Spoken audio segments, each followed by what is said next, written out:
Hi and welcome to this breakfast seminar on communicating through change, where we're going to discuss the change communication and learning model and also talk to a special guest later on. But to begin with now, I want to introduce you to my colleague Sarah Alberg, who is here today to talk to you about change communication. Welcome, Sarah.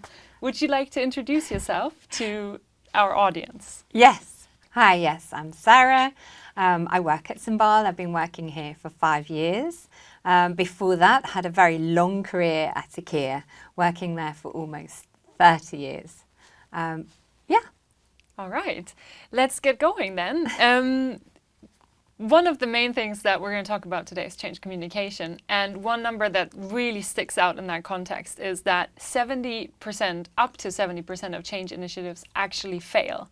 So if that's the case, why do we even bother to try and change? And where does that number come from, Sarah? Could you give us a little bit of background on this? Yeah, that's really interesting. And I think it's a little bit of a debated subject area. However, it actually comes from John Cotter's book, Leading Change. And he's actually one of my change gurus, as it were. And it actually is coming from one of his books. And I quote, I'm going to take my notes here. He says, from years of study, I estimate, so it's an estimate, but it comes from his years of background and so on with change. I estimate today more than 70% of needed change either fails to be launched, even though some people clearly see the need, fails to be completed, even though some people exhaust themselves trying, or finishes over budget, late, and with initial aspirations unmet. And that is quite damning. And I agree that the number sounds very high. Why do you think it's up at 70%? That's a really high number. Why do we get to that high number? Well, I think actually it's a lot of reasons. I think one of the main reasons is a lack of active and visible sponsorship from top management. I think if you don't get them on board, then things usually don't happen. I think that it's an unstructured change management approach. So often people, they just rush in and do the thing, and often the change management thinking and the communication especially comes in at the end, and then it's too late. I think that it's often an unstructured, as I said, communication approach. So not only are you not structuring up your change management, but also then the communication is often unstructured, comes out in waves. There's not kind of a thought into how it should happen. And that leads to a lot of things not working properly. I think it's, a lack of a strong vision. If you're going to change something, and it requires people to really change behaviour, then of course you need to give them something to aim for. And that thing that they're aiming for has to be an exciting place. Otherwise, why bother? And I think that often people are very poor at really talking about why they are changing, which is one of my favourite subjects.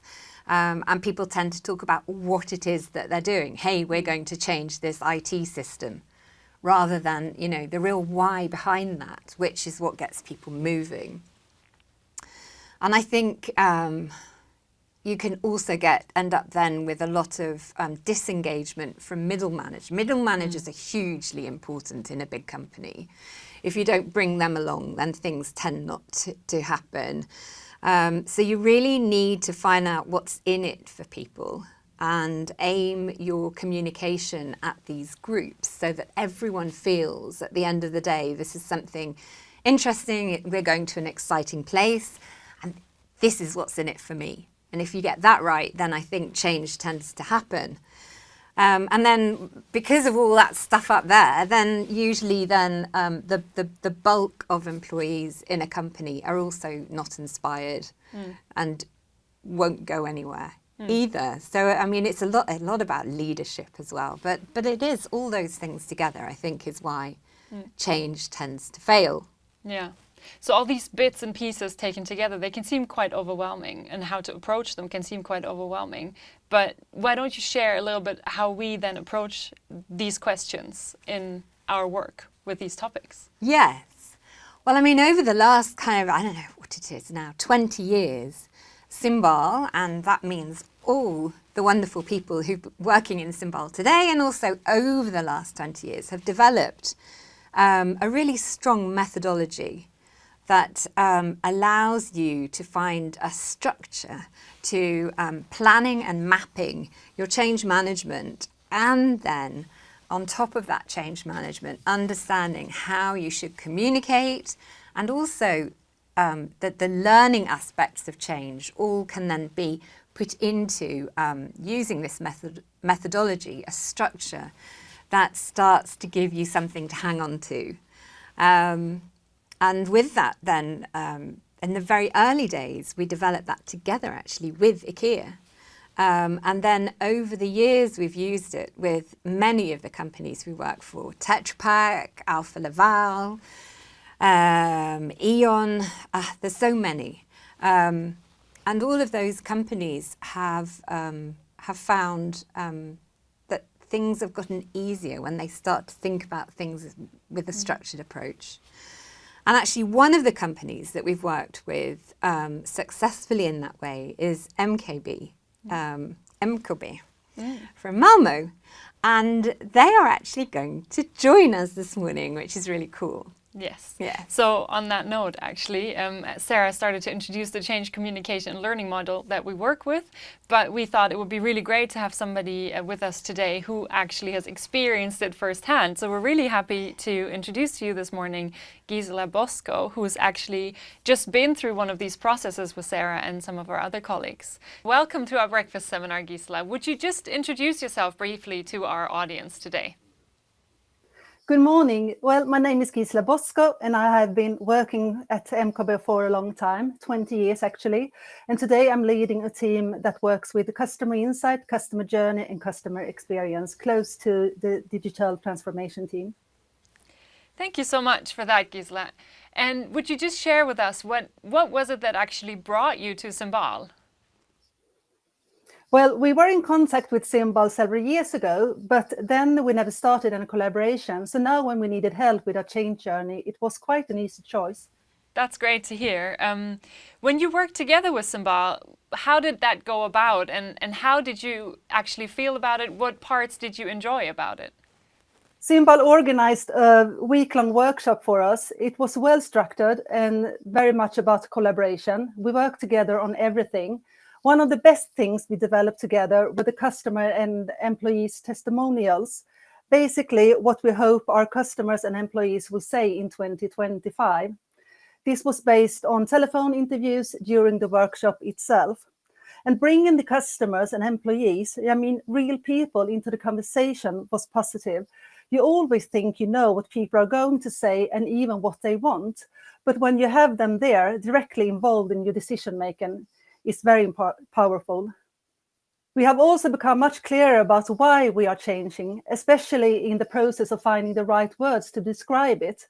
Then, of course, clarifying what we are doing, at the same time, what we are not doing, together with the how we'll do it, and writing it all down inspire and energizes everyone to keep moving forward. So now we have a clear change communication and learning strategy to support us in our move forward. That's really great, Gisela. Thank you for sharing. Who did you involve in the process from your side? My team was involved, along with our communication manager, and member of the management team was with us as well. And what was the role of the member of the management team? We wanted to make sure our ideas were anchored in the MKB management team, and the best way to do that was to involve one of them to get them to co-create together with us. It meant we could make sure that everything fits with all the other things going on at the same time as our digital transformation. Our transformation vision is clearly linked to our overall vision now, and it makes everything easier to explain within MKB, but also to our customers. Yes. I mean, I recognise that from my days at IKEA. If you don't achieve active sponsorship for the change from top management, it's really, really hard to get things moving. I mean, often it's about giving the leaders the words to describe the ongoing change. And I think for them to be able to describe it in a way that makes sense for them, you need to make sure then that it's coupled back to the overall strategy and vision for the company, and wherever possible that it's linked to the customer. And then I think you'll succeed with top management. Gisela, I'm really interested to hear about your view of our change communication and learning model. It's central to the sprint approach. How did you experience it? Yes, that was interesting. It's a very simple model, but having that with us gave a lot of structure to creating an overall plan. I've understood it's based on human psychology. When people go through change, they go through different phases. The communication and learning plan is built to ensure a smooth journey through the different phases.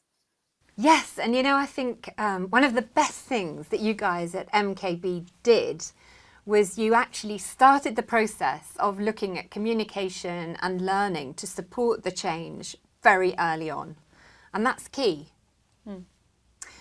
So often we get companies turning to us when they're ready to press the button on whatever it is that they've developed. And then I think that it's really, really too late at that stage. So to be successful with change and win people's hearts over and get the behavioural change happening that's so critical, you need to start communicating from the very, very beginning. Finding your why is crucial. People buy your why, not what you do. And I learned that actually from my years at IKEA. I think IKEA is one of the most vision-driven companies that you can work for. I mean, their vision is to create a better everyday life for the many people.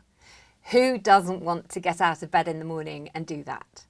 And so I think that finding your why is crucial. And when you found it, communicate it as early as possible. Yes, one of the first things we did during the sprint together was to frame our why.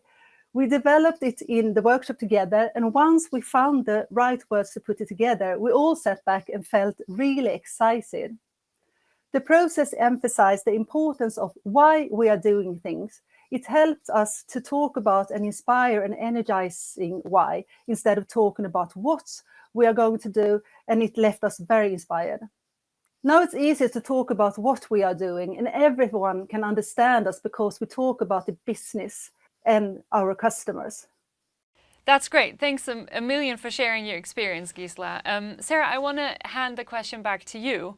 What's your take on the change communication and learning model? How does it help us help our customers?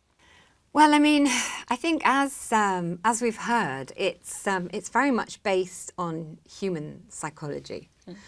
And I think that, everyone goes through the same psychological process when they go through change. Some people, some crazy people, probably a bit like me, love change, and when change comes along, they run in it, they move along with it and what have you. But I think they're few and far between at the end of the day. And I think even if I don't recognise it, I still go through the same process as everyone else. And basically, when you go into that psychological process, you end up going into some kind of a dip where you try to understand, what does this actually all mean for me and where is this heading? And that dip, when it comes to business, often means a dip in productivity. And no business out there wants that, So I think that as people go through the phases of sort of shock, something's happening, they go into a phase of denial. Well, it's not going to affect anything, I'll be fine.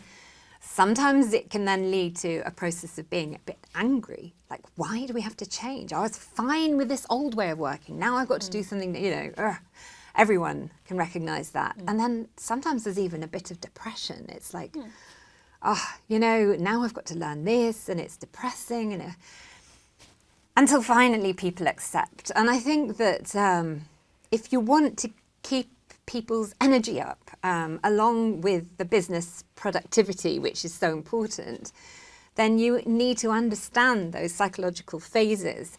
And the whole idea then of our model is that you layer in the communication and the learning that reduces that dip that people go into when they're met with change.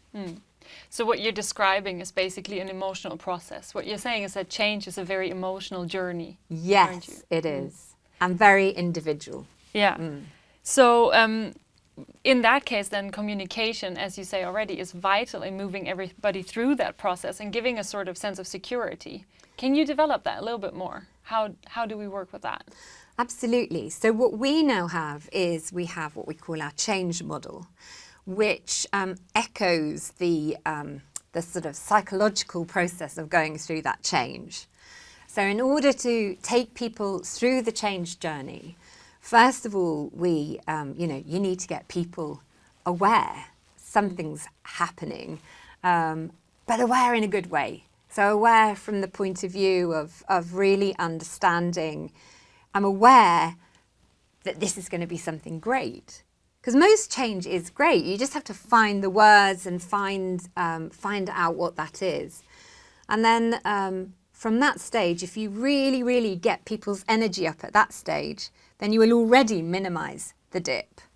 And then from there, you need to get people interested. And to get people interested, you really need to make sure that you are talking with them and you allow people to be maybe a bit angry and fed up about things, and to put all those difficult questions on the table. Because if you give people space to do that, and you do it well, by creating the right kind of forums, the right kind of atmosphere, by training the leaders in the right way so they're ready for those tricky questions, again, you create trust and you bring people along on the journey, and the dip is a little bit less again. And then, of course, you go into the process of trial, like, okay, this is coming, so what do I have to do? Then you really need to make sure that your learning not only is great learning, but it's also coupled to your vision and people's understanding of where you want to go. And then, of course, there's a lot of different ways that you can create that learning in a positive way, which again moves people along. And then the last phase, which is really linked to this sort of acceptance phase psychologically, is adoption. And adoption is often the phase of any change communication that's kind of a little bit ignored. Because it's usually when the project's packed up and gone home, the line organisation takes over, and then everyone thinks it's done. But actually, if you don't continue with strong communications, celebrating wins, making sure that people are really understanding and you're still heading in that kind of visionary direction, if you don't do that well, then people will go back to the old behaviour so quickly. So Sarah, what you've been saying is basically that all steps are important, but it's very much key to plan for all of these steps along the way, which is something that we see that doesn't always happen, right? But in the change sprint that we do, and that Gisela has been a part of, we make sure that there is a full plan for all of these different steps along the way. So Gisela, we would actually just like to hear from you. What was that final step in the change communication sprint, and how did you experience it? Would you just share that with us? The last step was to build a change communication and learning plan that is tailored to where the organization is, where it wants to go, and the change steps in between. It was very thorough, and to understand how to apply communication and learning to the different phases in the change journey, you must understand change thoroughly. Thank you so much for sharing, Gisela. Is there anything else you want to share now that we're getting to the end of the seminar? Any last word that you would like to have? Well, it must be that we're very satisfied with the way we were supported through the whole process, and and we were very satisfied with the output of it. That's really great to hear. Thank you so much for sharing your experience with us today, Gisela, and Thank for you. coming to the Breakfast Seminar. And thank you to everybody else who joined us today in this discussion. There will be a chat function open now, right, in a few minutes. So if you have any questions or wonder anything, please post your questions there, and we will get to them in a few minutes from now. Thank you very much for joining us today. Thank you. Thank you, everyone. And we'll see you again next time.